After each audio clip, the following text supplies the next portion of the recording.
pessoal, vamos começar a nossa TV Diário em Teófilo Otoni, entrevistando o prefeito Getúlio Neiva. Getúlio Neiva, ele é jornalista e advogado pelo FMG, ambos os cursos. Está em seu terceiro mandato como prefeito de Teófilo Otoni. Foi deputado federal, deputado estadual, exerceu diversos cargos altos junto ao governo do estado, né? Tem um vasto conhecimento da vida pública, da coisa pública. Então, vamos começar com o prefeito, uma pergunta de cunho administrativo. Prefeito, como é administrar uma cidade do porte de Teófilo Otoni, um município pobre em termos de recursos e DH, porém polo de uma vasta região de Minas Gerais? Vinícius, você foi em cima na análise. Realmente é uma cidade pobre em relação à própria região que é pobre. O nosso repasse per capita avaliado em torno dos municípios, nós temos um per capita de R$ 226, menor que o de Campanário, de Poté, Ladainha, Malacacheta e Tambacuri, é o menor da região. E realmente isso se constitui num problema, porque nós somos cidade polo e das cidades polo somos a que mais polariza, temos uma responsabilidade direta sobre 63 municípios e indireta na área da saúde por 91 municípios. Uma população de 1.200.000 habitantes, com recursos de uma cidade de 150 mil habitantes. Realmente não é fácil enfrentar essa tarefa. Pelo visto, tem de ser usado para administrar Teófilo Otoni, né? Visto essa dinâmica. Costumam dizer que o senhor é um excelente administrador, mas não tão excelente assim como político. O senhor concorda com essa afirmação? O que tem a dizer? Concordo. Eu acho que, depois de tantos anos de vida pública, eu sei perfeitamente que eu tenho os defeitos que o político não podia ter.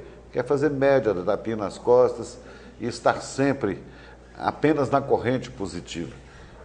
A gente governa, administra e representa o povo de uma maneira diferente. A gente faz a coisa séria, aquela que precisa ser feita. E isso, às vezes, choca algumas pessoas. O político não pode ser assim. Mas eu lamento dizer que, nessa altura do campeonato, não tem mais como mudar. Eu não tenho como alterar a minha personalidade. Eu sou o cidadão do que falo sim, falo não, com a mesma tranquilidade. Porque acho que a responsabilidade de governar, ela tem que trazer uma honestidade de propósito, já internamente na pessoa e, sobretudo, externamente, para que a população saiba que há seriedade no comando da coisa pública. Então, realmente, a gente tem essa dificuldade política, mas do ponto de vista administrativo, eu brinquei até com o Norton Neiva outro dia, vem cá, se você assumisse outra função numa empresa qualquer, quebraria a empresa em 6 meses. Eu não tenho tino comercial, mas na administração pública, graças a Deus, eu me preparei. Muita gente acha que eu cheguei na prefeitura como um acidente.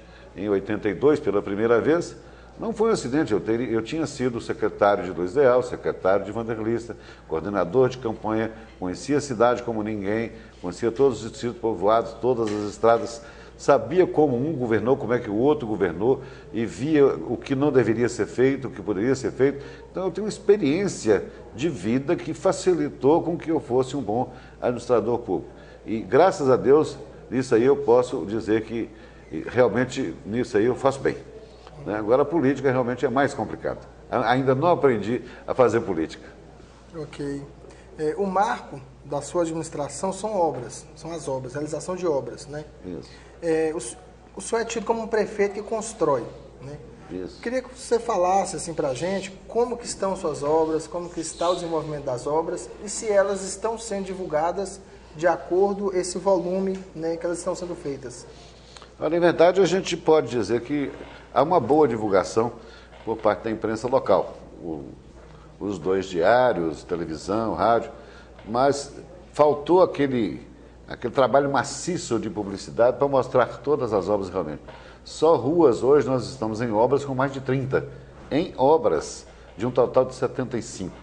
Mas as outras diversas obras, pontes, tem umas 7, estradas estão trabalhando o tempo todo, nós temos a creche, uma super creche na Vila Felicidade, a Praça Céu das Artes no Viriato, as obras do IFET, a obra do Hospital Regional, iniciando já semana que vem as obras do Shopping Center, Distrito Industrial já desapropriado ainda em finalização com a Justiça de Regularização do Imóvel, a ZPE adquirida pela Prefeitura. Então, o volume de serviço e de obra, além das pequenas obras diárias, essas pequenas obras de consertar aqui, consertar ali, um paredão aqui, proteção da casa ali, isso tudo, nós estimamos outro dia, me reuni aqui, nós tínhamos mais de 45 obras em andamento, fora as obras projetadas, aquelas que virão a acontecer.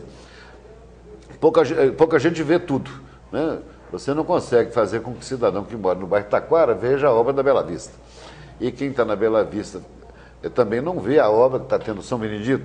Então tem obras espalhadas pela cidade, pelos distritos, e realmente hoje a gente pode dizer que o volume de obra está bom, mas poderia ser melhor se nós não tivéssemos esse tacão impiedoso do governo federal contra nós, retirando as verbas e os recursos dos municípios brasileiros. Ainda tocando no assunto obras, vamos falar sobre os projetos de duplicação da BR-418 e construção do Boulevard sobre o Rio Todos os Santos. Ambos esses projetos, né, eles vão atingir também a questão do trânsito, da fluência, né, do tráfego. Esses projetos, eles realmente são factíveis, né, ou seja, ambos já estão ganhando contornos claros, né, para serem executados? Olha, nós estivemos em Brasília com o ministro dos Transportes exatamente para ver a situação da BR-418, que é a Estrada do Boi, que nós pretendemos duplicar. Já houve uma licitação, uma empresa ganhou essa licitação para fazer o recapeamento da estrada inteira, e nós pedimos ao ministro que incluísse a duplicação da área urbana da estrada. Ele acedeu, colocou isso, e nós não sabemos quando começa, mas já está planejado. Com a CEMIG, a gente já contactou para recuar os postes, porque os postes foram colocados na avenida de uma maneira estreita, eles vão ter que ser recuados, para que a gente faça mais 2 pistas na Estrada do Boi. Acho que essa obra pode demorar um pouquinho mais, especialmente porque agora nós temos uma eleição e tem que definir quem vai ser presidente, quem vai ser ministro de transporte, mas há uma licitação e já há um ganhador dessa licitação. Então, no momento em que essa obra for ser feita, nós vamos fazer como fizemos na Rio Bahia, na BR-116, que era apenas 2 pistas simples e que nós quadruplicamos com a urbanização, transformando numa avenida. Esse é o propósito de fazer a BR-418. Com relação ao Boulevard, o Boulevard nós já temos 3 milhões e 300 disponíveis para fazer o primeiro trecho, que será em frente ao mercado. Nós não queremos fazer tudo de uma vez e nem também conseguimos o dinheiro para fazer tudo de uma vez. É uma obra que custaria em torno de 30 milhões de reais, apenas para o trecho de 1 quilômetro e pouco que nós temos ali da Praça da Rodoviária até o Sindiceto, naquela virada do bairro Ipiranga. Então é muito dinheiro, nós estamos trabalhando, buscando esse dinheiro, mas já temos 3 milhões e 300 para fazer o primeiro trecho. Infelizmente, o convênio que nós fizemos com o Estado foi liberado no dia 4.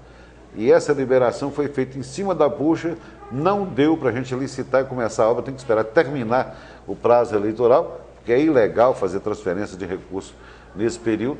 Quando terminar esse período, certamente, lá para o mês de novembro, nós já devemos ter a liberação do recurso e podemos fazer a licitação. Acredito que essa obra é uma obra para começar o ano que vem, porque novembro é muito apertado, você vai gastar aí uns 45, 60 dias para fazer a licitação.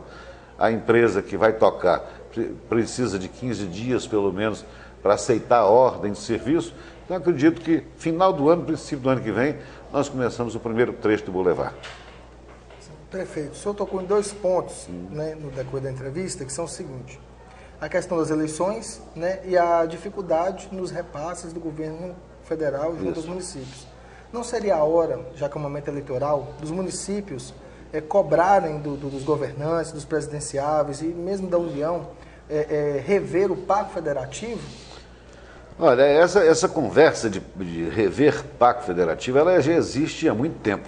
Todos os políticos falam a mesma coisa, todos os candidatos a deputado federal falam a mesma coisa, candidato a governador, candidato a presidente da República, prometem, mas não cumprem. Por que não cumprem? Porque, na verdade, o novo Pacto Federativo vai mostrar a realidade brasileira dentro daquele discurso antigo, que é na cidade que a pessoa nasce, é na cidade que a pessoa estuda, é na cidade que a pessoa trabalha. O município é que produz, a nação não produz nada, o Estado não produz nada, quem produz é o município, mas é só o discurso. Quando chega lá, eles se encastelam no poder de tal sorte que querem apenas manter um processo eleitoral de forma que eles possam se reeleger buscando voto no Estado inteiro, né, sem a questão principal, primordial, que seria a aplicação do distrito eleitoral. Então, eu acredito muito pouco nessa história. O que está acontecendo hoje, por exemplo, o Congresso esteve reunido na primeira semana de agosto para decidir o aumento de 1%, 1 ponto percentual, na participação dos municípios no FPM. 1%. E não conseguiu decidir. Marcaram para a primeira semana de setembro. Nós vamos aguardar para ver se o Congresso vai realmente cumprir para aumentar 1 ponto. Esse 1 ponto representa 2 bilhões de reais para a distribuição aos municípios. Para Teoflotone representaria o quê? Em torno de 150 mil reais, o que é uma esmola. Na verdade, o que deveria acontecer e que a gente teria que cobrar dos políticos é o compromisso de que todos os tributos nacionais fizessem parte da cesta que compõe o Fundo de Participação dos Municípios. Aí sim haveria uma independência maior financeira dos municípios. Que a Carta Constitucional de 88, eu fui até deputado federal revisor da Carta e tentei fazer alguns projetos que pudessem mudar essa característica, a Carta, ela dá independência ao município. Nós hoje fazemos parte da federação, mas só de conversa, porque os encargos que foram jogados sobre os municípios são tão fortes que impossibilitam a ação dos municípios. Não houve um repasse compensatório tributário. Então você hoje tem o quê?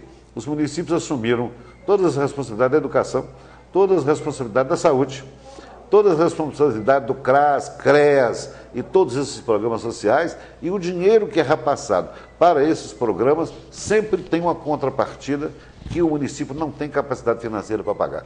Então, estão todos hoje em situação precária. A situação é tão dramática que, a nível de Minas Gerais, nós já tivemos uma renúncia de 16 prefeitos. Renúncia. Não foi caçado, não, renúncia. Aqui, na nossa região, nós temos um exemplo perto de nós, em Atalé, e temos ali em Medina, 2 prefeitos que renunciaram, exatamente porque ninguém mais está aguentando a situação em que o país se encontra.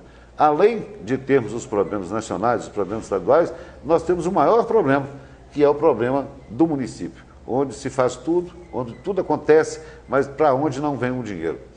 E eu tive, no passado, algumas experiências de viagem. Eu fui à Itália, eu fui à França, fui à Alemanha, fui aos Estados Unidos, em vários estados, vi lá a experiência do condado nos Estados Unidos, a experiência do CRAS na Alemanha, fui ao interior da França conhecer como é que as coisas funcionam, e tem alguns exemplos dramáticos. Na França, 42% de todos os tributos nacionais são destinados ao município, enquanto no Brasil chega a 6%. Antes da Constituição Federal Cidadã, essa de 88, que vigorou a partir de 89, os municípios participavam com 17,1% do bolo tributário nacional. Hoje, 6,1%. Então, a diferença é muito grande. Quem foi prefeito naquela época, como eu fui, nós tínhamos uma capacidade de realização muito maior que temos hoje. E hoje temos mais problemas com menos dinheiro. 2014 é ano político, né? Como o senhor já está falando aí. O que o senhor espera, de uma forma geral, dessas eleições? Eu espero que o povo brasileiro tenha juízo, né? Porque, na verdade, o voto tem sido muito irresponsável. Você pergunta, e me lembra muito bem que a Vox Populi fez uma pesquisa 60 dias após as eleições passadas. 60 dias após as eleições passadas. 80% das pessoas de Belo Horizonte, a pesquisa foi feita em Minas Gerais, não lembravam em quem votou para deputado. E no interior, onde a política pega mais fogo, 65% não se lembrava mais em que deputado estadual e em que deputado federal votou. Então, realmente, a gente vota de forma muito irresponsável. Nós estamos gravando essa entrevista faltando 45 dias para a eleição. Eu te asseguro que 70% da população não sabe ainda a diferença que existe entre o candidato, entre o Pimenta e o Pimentel. O pessoal não sabe ainda quem é, não sabe bem quem é Aécio. Em Minas se sabe mais, mas no resto do Brasil não sabe. E quem é a Dilma? Tem exposição, mas o pensamento deles. Quem é o nosso Eduardo Campos que morreu? Ele pensava o quê? Você não sabe o que o cidadão pensa, não sabe quais são suas propostas e vai para a eleição sem saber. O grande espetáculo acontece na televisão. onde o marqueteiro falseia as informações, falseia as propostas, fala aquilo que o povo quer ouvir, ao invés de falar aquilo que verdadeiramente o cidadão pensa, sente e de fato vai fazer. Então há um discurso eleitoral que não é colocado em prática quando se chega ao governo. Então eu sou muito crítico com relação a esse processo. Acho que a eleição devia ser de 4 em 4 anos, talvez de 5 em 5, para todos os níveis e tudo junto. O processo eleitoral devia ter pelo menos 6 meses para que todo mundo pudesse conhecer tudo que todo mundo fala. Teríamos que ter voto distrital para fazer, como, por exemplo, um exemplo que eu cito sempre, Margaret Thatcher foi primeira-ministra durante 11 anos na Inglaterra e todos os sábados às 10 horas da manhã, ela podia estar nos Estados Unidos, na Austrália, na Indochina, onde ela estivesse, ela tinha que voltar para estar às 10 horas da manhã lá na igrejinha do condado de Worcester, que ela representava, para prestar conta para o eleitor. Ela tinha que estar naquele local que era definido pelo distrito, para que o representante do distrito eleitoral fosse lá prestar conta. Falar, eu fiz isso, eu votei isso, eu trabalhei assim, eu trabalhei assim, eu estou pensando nisso, e deixar as pessoas falarem. Então, essa relação pós-eleição do candidato ou do eleito com o eleitor não existe no Brasil. Você vota no cidadão, ele desaparece, você nunca mais vê o indivíduo, não sabe o que ele está fazendo, e ele, ao contrário de atender aos eleitores que nele votaram, votam com o governo que manda nele. Vota para ter benesse de governo. Então está tudo errado no Brasil. Então, se não houver uma reforma tributária, se não houver uma reforma política, e se não mudar um pouquinho os conceitos, a tendência do Brasil ir de mal a pior. Agora, eu acredito muito na força da imprensa. Eu acho, como jornalista que sou, que a imprensa, se quiser, muda o quadro. Acho que a imprensa pode alterar substancialmente esse quadro, criticando, da forma que eu estou criticando, esse processo político errado, a forma errada de governar, a forma errada de distribuir os recursos nacionais. Isso tudo, acho que a única salvação é o quarto poder, que é a imprensa. Poder mostrar isso para o povo e começar a despertar nos próprios candidatos o receio de que sejam avaliados pela imprensa, raciocinando de forma diferente, para manter o status quo, para não mudar nada e deixar tudo como está. Então, acho que é importante, nesse momento de política, não falar desse ou daquele candidato, ou pedir voto para fulano ou beltrano, mas pedir que a nossa população tenha um senso crítico maior para saber quem pode fazer o Brasil avançar, ir para frente. Não ficar parado nesse patamar que está aí, e agora até pior, que estamos numa recessão, com todas as características do pior cenário que se pode imaginar, que é a chamada estagflação. É estagnação com inflação. Estagnação econômica com inflação de preço. Quer dizer, os preços subindo e a economia não cresce. Tudo indica que nós estamos nesse caminho.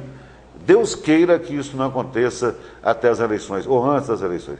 Deus queira que o próximo governante, seja quem está aí ou quem chegar, enxergue esse cenário e possa fazer o Brasil crescer com redução de inflação, porque o Brasil é o único país do mundo que pode fazer isso, que pode fazer o país crescer sem gerar inflação.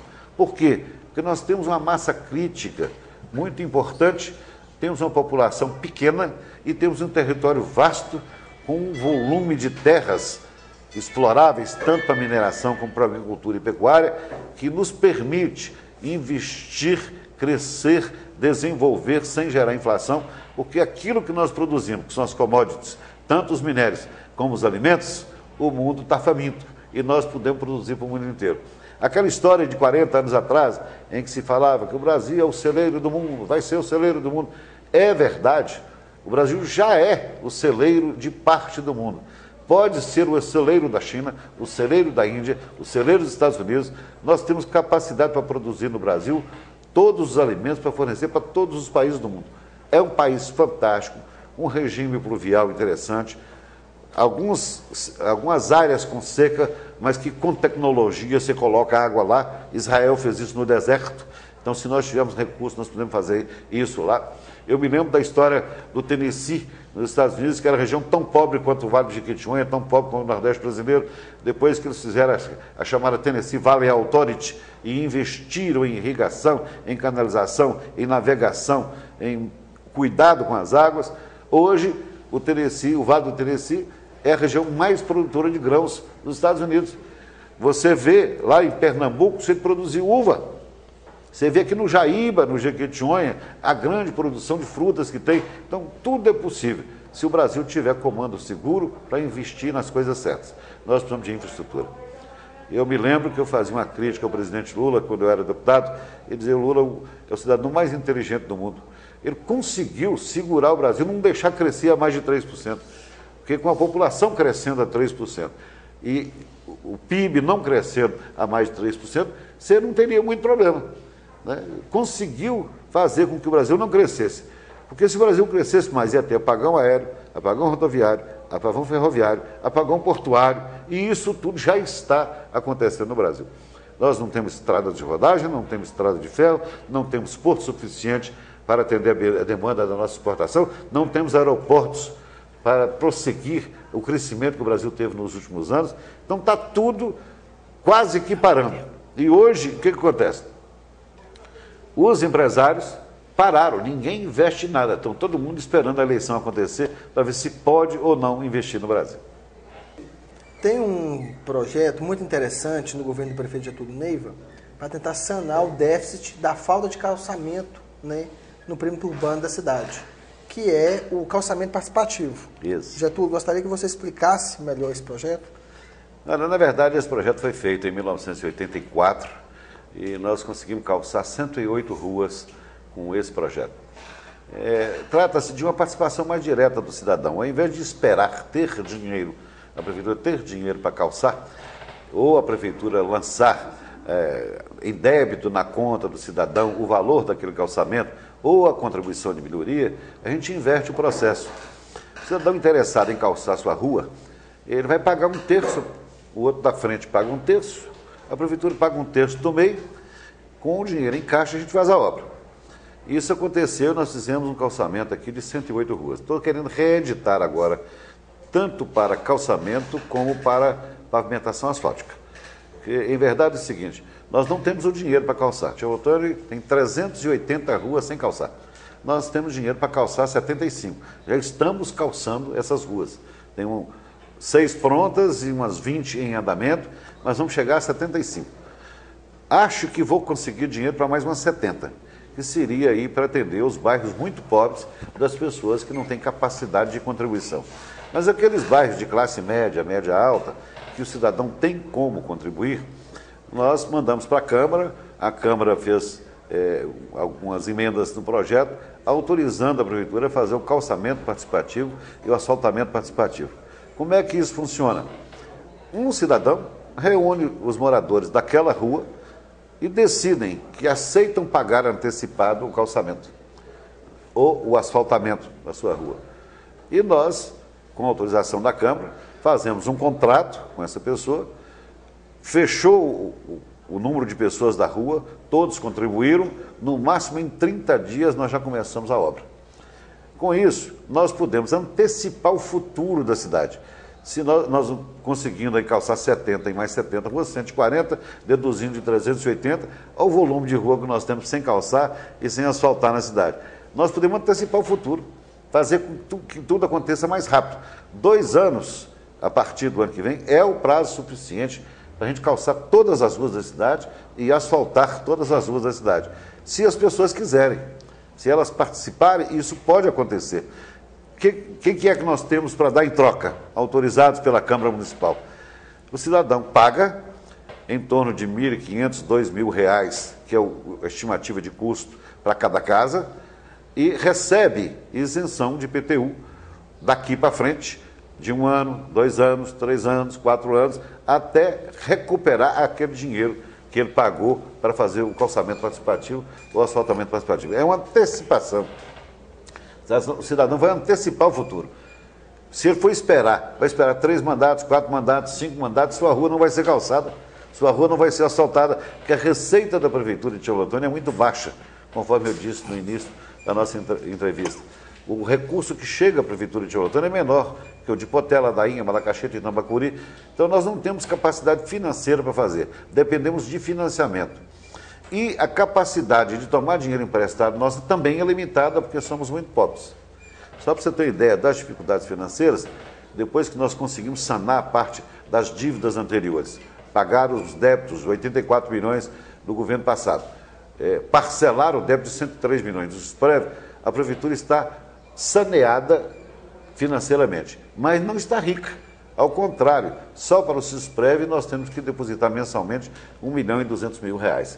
Então a Prefeitura não tem dinheiro para fazer as coisas e não tem mais capacidade de tomar dinheiro emprestado para fazer as obras. Se você consegue fazer esse calçamento participativo, asfaltamento participativo, as pessoas vão contribuir e receber depois tudo aquilo que ela gastou para asfaltar a sua rua e calçar a sua rua. E nós temos um exemplo aí de 108 ruas que as pessoas batem no peito. Eu ajudei a calçar minha rua. Eu participei do calçamento da minha rua. Essa participação é importante. Nós podemos zerar esse déficit de calçamento de rua, de asfalto de rua de Teoflotone, se nós conseguirmos divulgar isso bem e se as pessoas acreditarem que nós somos capazes de fazer isso. Vamos aproveitar a presença do prefeito para tratar dos temas mais urgentes, né, da cidade e que também foram pauta da campanha, né, dos projetos, da agenda de trabalho do prefeito Getúlio Neiva. Vamos falar do aeroporto. Prefeito, quando ou poderemos ter voos diários para Belo Horizonte? No princípio a gente tinha o problema do aeroporto. O problema do aeroporto é resolvido. Nós já reformamos, está novinho, a 0 quilômetro. O grande drama hoje, Vinícius, eu posso falar com você porque o seu jornal ele trabalha em várias regiões do estado, e lá em Caratinga, lá em Maiuaçu, lá em Valadares, onde o seu jornal vai, o problema é o mesmo. Não em Valadares, porque Valadares tem lá a linha aérea, mas o estado de Minas Gerais tem 81 aeroportos asfaltados. Apenas 9 têm linha aérea. O que está acontecendo com o estado de Minas Gerais? O estado está fazendo pistas para atender o interesse das empresas. Uma empresa que chamava Trip, e agora chama Azul. A Azul comprou a Trip. Eles mudaram o tipo de avião. Então tinha um avião para 42 passageiros, agora tem um avião para 72 passageiros, que só pode descer numa pista de 1.200 metros, com iluminação, com equipamento para pouso noturno, e as pistas do estado de Minas Gerais, assim como as pistas do Brasil, não tem tudo isso. Esse acidente que houve com o Eduardo Campos é porque lá no aeroporto, né, o aeroporto que ele queria pousar, não tinha os equipamentos para pouso cego. Se tivesse, ele não teria morrido. O avião teria descido. Então, o grande drama do Brasil hoje é o seguinte: gasta-se uma fortuna, em torno de 25 milhões, para se fazer um novo aeroporto, para atender a linha aérea, para atender o interesse da empresa, ao invés de atender o interesse das cidades. Um avião no tipo Bandeirante, do tipo Caravan, ou do tipo... um avião pequeno, um avião para 10 lugares, para 12 lugares, atenderia tranquilamente os 81 aeroportos de Minas Gerais. O que esses aeroportos precisam? De equipamento. O que nós precisamos? De aviões menores. Mas estamos trabalhando com os interesses das grandes empresas aéreas, ao invés de subsidiar, ajudar ou buscar empresas menores para trabalhar. Meu primeiro mandato, nós tínhamos aqui a linha aérea da Nordeste, que trabalhava com o avião Bandeirantes. Atendia perfeitamente a cidade e a região. Quando eu saí da prefeitura, acabou a linha aérea. Quando eu voltei à prefeitura, não tinha linha aérea. Aí nós contratamos uma empresa de um avião só, que chamava TAG, que fazia a linha de Teoflotone, Belo Horizonte. O que aconteceu? Durante 3 anos funcionou muito bem, mas em uma das turbinas do avião pifou e o cidadão não tinha dinheiro para comprar outro avião, nem para comprar outra turbina. Então a linha parou. O que nós estamos fazendo agora? Nós fizemos contato com 2 empresas de São Paulo, estamos negociando o preço para que façamos aqui uma contratação, que seria um fretamento de início, para depois virar a linha aérea no avião tipo Caravan, de 9 lugares, para atender Teoflotone. Então, isso está pronto. Por que é que eu ainda não fechei o contrato? Eu não terminei de acertar ainda com a CDL não terminei de acertar com a associação comercial, não terminei de acertar com o sindicato do comércio, nem com as próprias agências de viagem, para que a gente possa assumir esse pacote e a prefeitura garantir para que a linha aérea possa ser instalada. Se nós conseguirmos adesão desses grupos, comprando todas as passagens, nós podemos começar a linha aérea amanhã. Então, Tchau Otônio não tem problema de aeroporto, Tchau Otônio tem problema de aeronave. Quer dizer, o tipo de avião que nós precisamos e que nós podemos ter é a garantia que a prefeitura tem que dar. Eu não tenho coragem de dar essa garantia sozinho agora, porque a situação financeira da prefeitura não é boa. E eu não faço compromisso ou contrato para não pagar. Então, se fosse fazer o contrato para deixar o pau quebrado depois, tudo bem. Mas eu não sei fazer esse tipo de coisa. Então, estou esperando esse acerto. E nós podemos ter linha aérea. Se Deus quiser, isso vai acontecer. O doutor Rodrigo está me falando aqui que a CDL já quer sentar para conversar, quer dar uma resposta. Vamos ver se isso funciona. Funcionando, o doutor pode ter linha aérea semana que vem. Basta ter o consentimento dessas pessoas e a garantia de que o pagamento das passagens em torno de 450 a 500 reais possa ser feito. Aí você fala, mas é caro. Poxa, o leito custa mais de 200. Né? Você vai a Valadares, a passagem mínima é 280 e poucos reais. Mas se você precisa com 2, 3 dias só de antecedência, a sua passagem vai para 300, para 400, para 450. Eu já cheguei a pagar em regime de urgência, comprando a passagem no mesmo dia, 980 reais de Valadares a Belo Horizonte. Então, nós teríamos um preço fixo da ordem de 450 a 500 reais.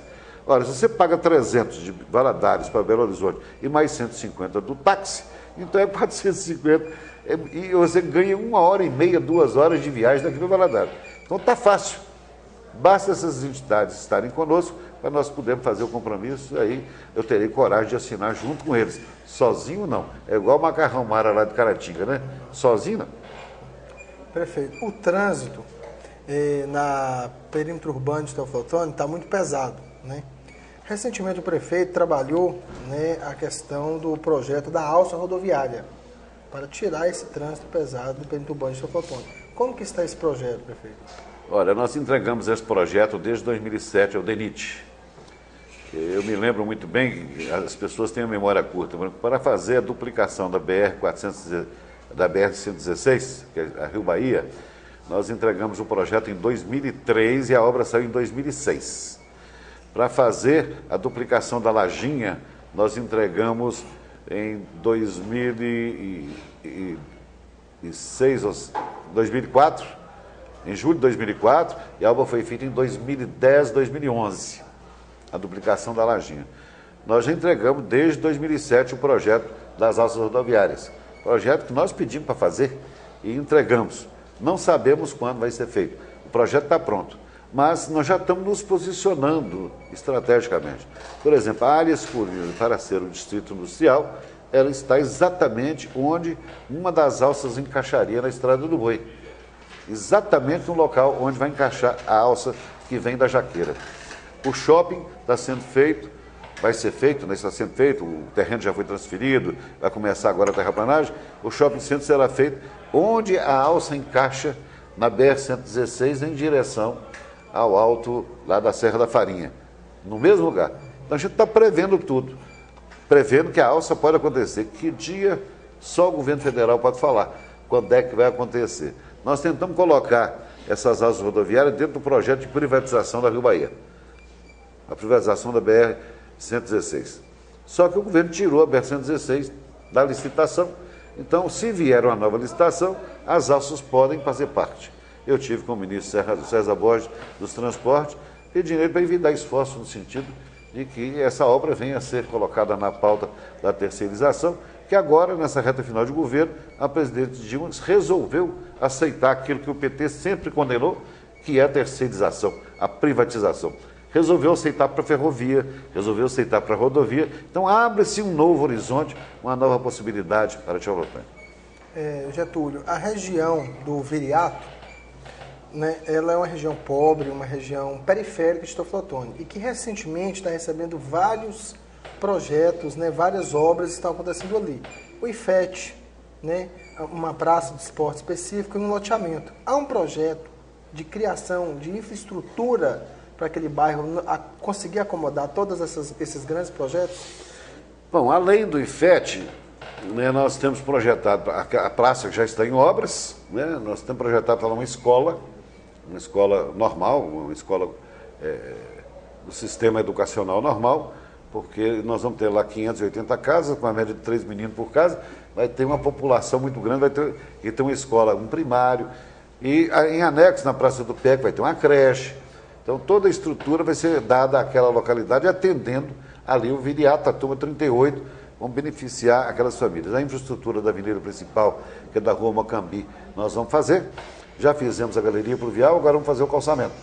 E vamos fazer o calçamento da subida para o IFET. Estamos negociando com o proprietário da área, o Eustáquio Coimbra, a possibilidade de desapropriar alguns trechos mais, especialmente aquelas encostas muito íngremes que tem ali, desapropriar para fazer um bosque, para não permitir que se suba como fez a subida do Indaiá. E, historicamente, eu era prefeito no primeiro mandato, nós fizemos as caixas d'água do Indaiá, do Eldorado, até onde tinha habitação. E proibimos que construísse para cima. Mas outros prefeitos vieram e permitiram que se construísse acima das caixas d'água. Agora nós temos que fazer outras caixas d'água mais para cima. Então, a nossa ideia é tentar impedir que se construa muito acima, para que nós tenhamos um bairro um pouquinho mais organizado na região do Viriato, que são essas casas que nós vamos entregar nos próximos dias. Quer dizer, já entregamos a obra, agora vamos entregar as casas para as famílias. Há outros projetos de loteamento baseado no Minha Casa Minha Vida, para Teoflotone? Há um novo projeto lá, nós estamos acabando de construir, já estamos no meio do caminho, devemos em 12 meses, no máximo, devemos entregar as casas entre o bairro Taquara e o São Benedito. Em anexo a esse conjunto que está sendo construído, tem outro conjunto que chama 3 Estrelas. Nós vamos pedir até para não mudar o nome, porque Estrela é o nome da avenida.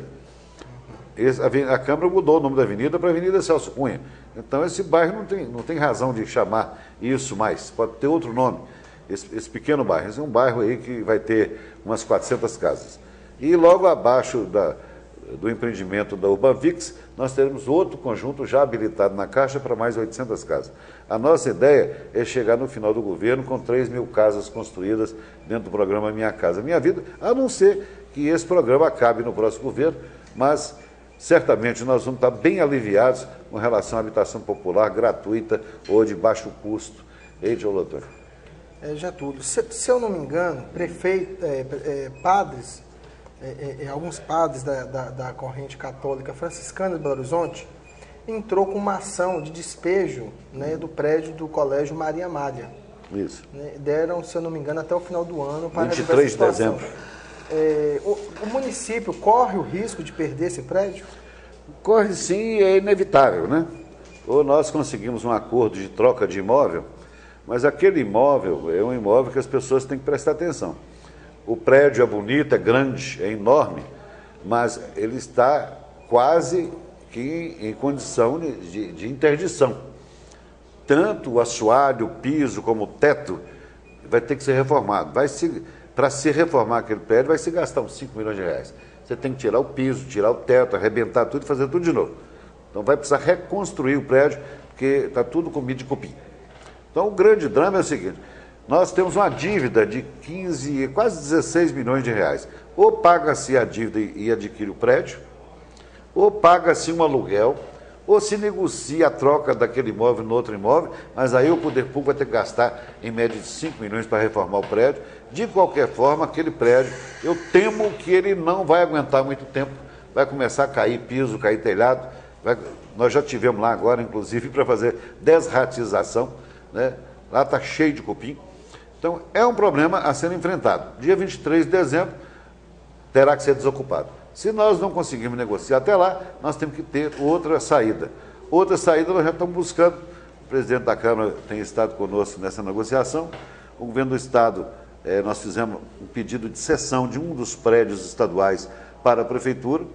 Já estamos começando, na semana que vem, a construção de mais 14 salas de aula na Escola Teodorino Pereira, que é municipal, também para prever a possibilidade de abrigar os alunos da Escola Maria Amália. Uma coisa que eu posso te afirmar é o seguinte: com prédio ou sem prédio, nenhum aluno da Escola Maria Amália ficará sem vaga. Todos terão vaga na Escola se os pais assim desejarem. Entendi. Prefeito, vamos voltar a falar sobre eleições, né? A morte do Eduardo Campos, na sua opinião, muda o cenário eleitoral no Brasil? Eu acho que muda por completo. Agora, não se sabe qual é a direção. Há um grupo muito grande no PSB que já defendia antes e defende a união com a Aécio Neves. Há um outro grupo que segue mais a Marina, que preferia estar ligada a Dilma, a presidente Dilma. E há um terceiro grupo que acha que a Marina deve mesmo ser a candidata e catalisar aqueles quase 20 milhões de votos que ela teve.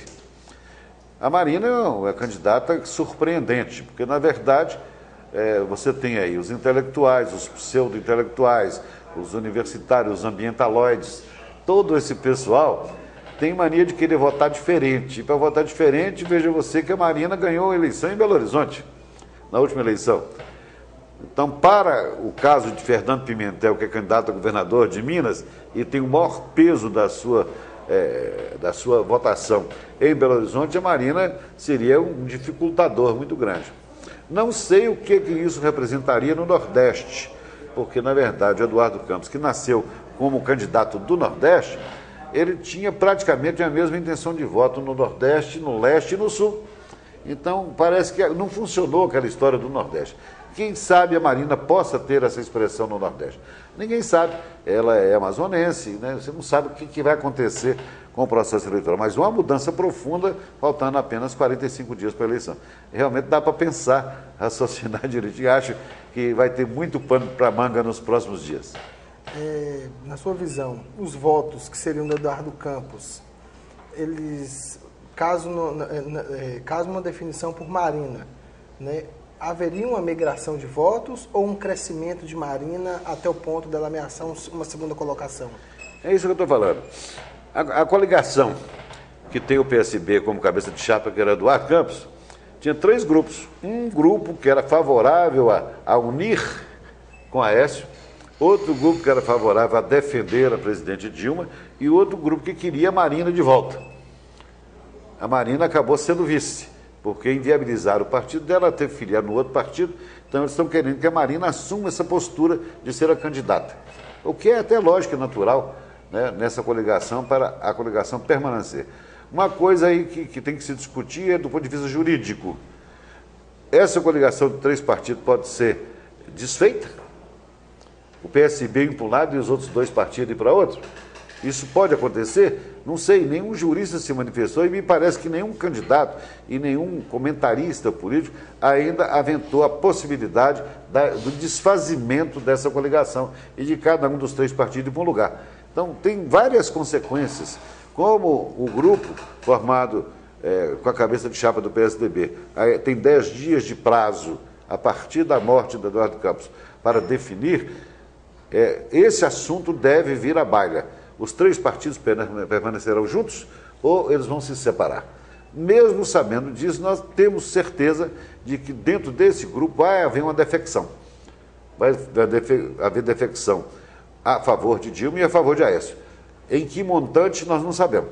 Mas a Marina certamente ficará com outro espaço, que seria uma terceira ala do PSB com a Marina, mas Marina posteriormente aí se invadindo o território de Dilma e invadindo o território de Aécio no resto do país. Então há uma mudança radical. Muita gente não está avaliando ainda isso, como é que pode acontecer. Mas pode alterar por completo. Mas tem uma certeza quase que absoluta. Se a Marina for a substituição, haverá segundo turno nas eleições presidenciais. Com certeza. Prefeito, gostaria que o senhor deixasse suas considerações finais para os nossos leitores. Eu gostaria de agradecer penhoradamente o Diário e, sobretudo, essa nova iniciativa de levar ao vídeo, né, as informações que vão para o jornal escrito. Eu sou da origem do jornal escrito, embora tenha trabalhado em rádio, trabalhado em televisão, até dirigido durante algum tempo a TV Imigrantes. Eu acho que esse trabalho é um trabalho muito bom. Hoje a internet, o sistema de comunicação mais importante para a juventude, sobretudo, é o sistema que vocês estão usando hoje. Acredito que a juventude tem uma responsabilidade muito grande nessas eleições. Eu imaginei que aqueles movimentos do ano passado, daquelas revoltas que foram para a rua e queria aumentar o número de pessoas com 16 anos no eleitorado. Ao contrário, reduziu. Houve um desalento da juventude.